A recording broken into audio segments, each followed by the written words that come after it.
बिस्मिल्लाहिर्रहमानिर्रहीम। अस्सलाम वालेकुम। उम्मीद है आप खैरियत से होंगे। तकरीबन 2 दिन पहले सुबह मैं जॉगिंग कर रहा था। नमाज़ पढ़ के, फजर पढ़ के मैं फिर जॉगिंग के लिए निकल गया। तो जब वापस आया तो तबीयत थोड़ी-सी बोझिल-सी थी।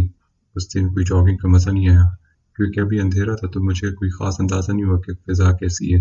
तो उसके बाद थोड़ी-सी हल्की-सी छींकें तो ख़ैर नहीं लगी, लेकिन थोड़ा ज़ुकाम-सा हो गया और सर में एक बोझ-सा महसूस हो रहा था।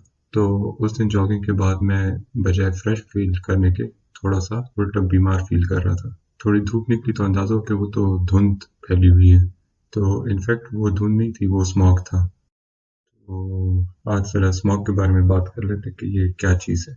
अच्छा, आजकल आपने देखा होगा कि थोड़ी-सी पीली किस्म की धुंध फैली होती है, जो कि तकरीबन दिन के अक्सर हिस्से में छाई रहती है। सुबह के टाइम ज़्यादा होती है, लेकिन फिर दोपहर तक थोड़ी-सी कम हो जाती है। पीली भी हो सकती है, काली भी हो सकती है, जहाँ पे पॉल्यूशन ज़्यादा हो। तो इसको स्मॉग कहते हैं। स्मॉग बुनियादी तौर पे स्मोक और फॉग, ये इंग्लिश के 2 अल्फ़ाज़ हैं, उनका मुरक्कब है। स्मोक धुएँ को कहते हैं और जो फॉग है वो धुंध को कहते हैं। तो इसका मुरक्कब बन जाए तो वो स्मॉग हो जाता है। तो ये जो आजकल जो धुंध टाइप चीज़ फैली हुई है तो इसको स्मॉग कहते हैं। तकरीबन हर साल इसी मौसम में ये स्मॉग फैल जाता है। तो ये बुनियादी तौर पे इसमें गर्दा होता है, इसमें गैसें होती हैं और धुंध की हल्की-सी मिक़दार होती है। पानी की मिक़दार भी हल्की-सी होती है, लेकिन ज़्यादातर गर्द और गैसें होती हैं। अच्छा, ये गैसें कहाँ से आती हैं? ये बहुत सारी चीज़ें मिलके जो है ना, इसमें अपना हिस्सा डालती हैं। जैसे गाड़ियों का धुआँ, फैक्ट्री का धुआँ, जो आप कोयला और लकड़ी जलाते हैं घरों में या फैक्ट्रियों में, उसका धुआँ, जो कूड़ा-करकट लोग आग लगा देते हैं, अपनी तरफ से वो सफाई करते हैं, लेकिन वो सफाई नहीं होती, वो भी फॉग में आप हिस्सा डाल रहे होते हैं, तो वो वाला धुआँ। इस तरह जो किसान फसल कटाई करके जो खेतों में आग लगा देते हैं, जड़ी-बूटियों को तल्फ़ करने के लिए, तो वो वाला धुआँ। और जो ईंट की भट्टियाँ इतनी सारी फैली हुई हैं, हज़ारों की तादाद में, तो उनका धुआँ। फिर जो कंस्ट्रक्शन का काम हो रहा होता है, तो बारिश वैसे भी नहीं हुई होती, तो उसका जो गर्दा वगैरह होता है, वो सारा। तो गर्दा, धुआँ सब कुछ मिला के ना, ये स्मॉग बन जाता है। अच्छा, स्मॉग में गैसें जो है ना, वो कौन-सी होती हैं? गैसें इसमें खतरनाक किस्म की गैसें होती हैं। जैसे ओज़ोन है। ओज़ोन नॉर्मली फ़ज़ा के ऊपर वाली सतह में होती है, लेकिन स्मॉग में ये नीचे आ जाती है। तो ओज़ोन, इसके अलावा nitrogen oxide, sulphur dioxide, carbon monoxide, carbon dioxide, जितनी भी ज़हरीली गैसें हैं ना, उसकी कुछ न कुछ मिक़दार स्मॉग में मौजूद होती है। तो स्मॉग का नुकसान क्या होता है? एक तो जो मैंने खुद एक्सपीरियंस किया और शुरू में आपको बताया कि नाक, गले में ख़ारिश हो जाना, छींकें आना, ज़ुकाम हो जाना। इसके अलावा आँखों में जलन हो जाती है, ख़ारिश शुरू हो जाती है, जिस्म में ख़ारिश शुरू हो जाती है, जल्द की एलर्जी हो जाती है और इसके अलावा साँस की बीमारी होती है। ये गैसें और गर्दा आपके साँस के ज़रिए अंदर जा रहा होता है फेफड़ों में, तो फिर फेफड़ों की बीमारी होती हैं। ख़ास तौर पे जो पहले से कमज़ोर अफ़राद होते हैं, जिस तरह शुगर के मरीज़, दमे के मरीज़, वो मरीज़ जिनका सिगरेट ज़्यादा पीने की वज़ह से पहले ही फेफड़े तबाह हो चुके हैं, उनको सीओपीडी कहते हैं। इस तरह टीबी के मरीज़ जिनके फेफड़े टीबी की मर्ज़ से तकरीबन डैमेज हुए होते हैं। तो जिनके फेफड़े पहले से ही थोड़े से कम उस पे काम कर रहे हैं, उसमें कैपेसिटी कम है, उसमें ताकत कम है, तो उनमें साँस की बीमारियाँ जल्दी हो जाती हैं। और इसके अलावा दमा बढ़ जाता है। सीओपीडी के मरीज़ों को भी साँस लेने में दुश्वारी होती है।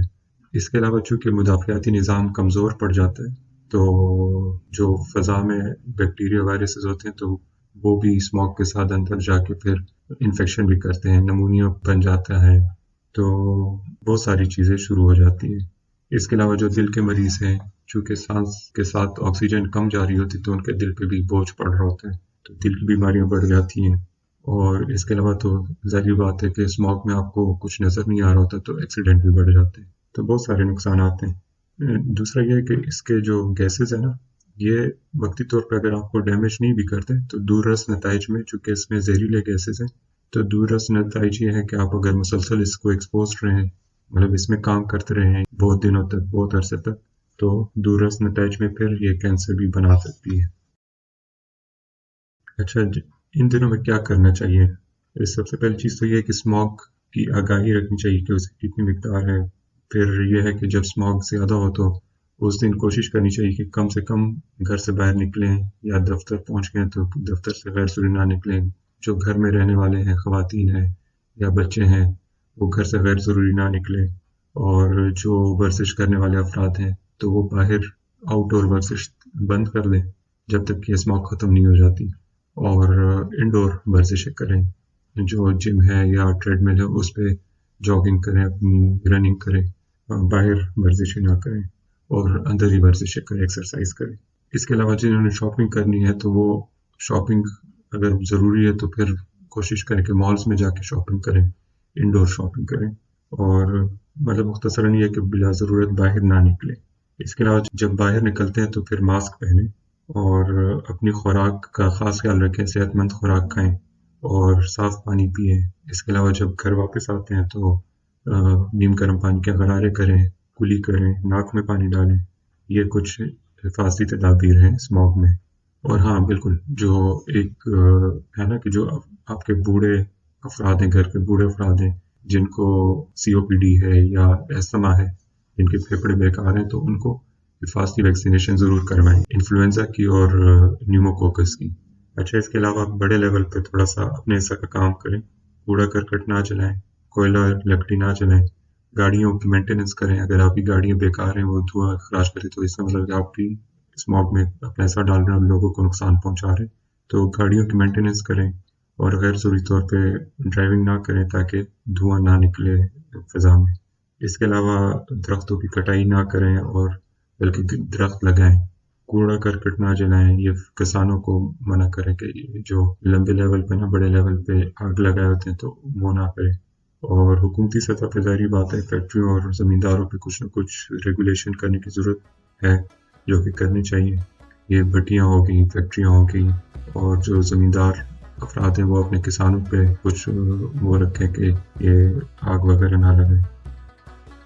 تو یہ چند ضروری معلومات تھے اسموگ کے بارے میں جو میں نے کہا کہ آپ سے شیئر کروں۔ امید ہے آپ کو ویڈیو پسند آئی ہوگی اور کچھ کام کی باتیں آپ نے سیکھی ہوں گی۔ تو کوئی سوال ہو تو ضرور پوچھیں، کمنٹ کریں، باقی اپنے دوست احباب میں اس ویڈیو کو شیئر کریں تاکہ ان کو بھی آگاہی ہو اور وہ بھی اسموگ کے مضر اثرات سے محفوظ رہ سکیں۔ تو چلیں اگلی ویڈیو میں پھر ملیں گے، تب تک کے لیے السلام علیکم۔